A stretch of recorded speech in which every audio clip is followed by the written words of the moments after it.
Hi guys! Ayan, yama cake naman tayo for today's video. At ito na yung aking finished product. Ayan, sa isang recipe, nakakagawa ako ng 5 large na yama cake. At yung keso na ginamit ko dito ay isang bar. So, yung 165, hinati-hati ko yan guys sa 5. At ito na yan guys.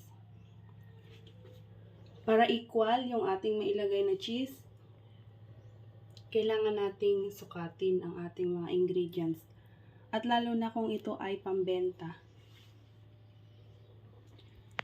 So, nilalagay ko siya sa 750 ml na microwavable tub. Ayan.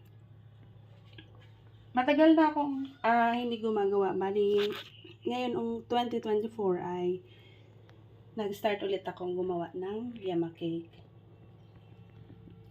Kahit na matagal na ang recipe na to guys, ay bestseller pa rin to dito sa amin. Ayan. At sabi ni madam, ay masarap daw itong yama cake ko. So, yan lang muna guys for today's video. Bye!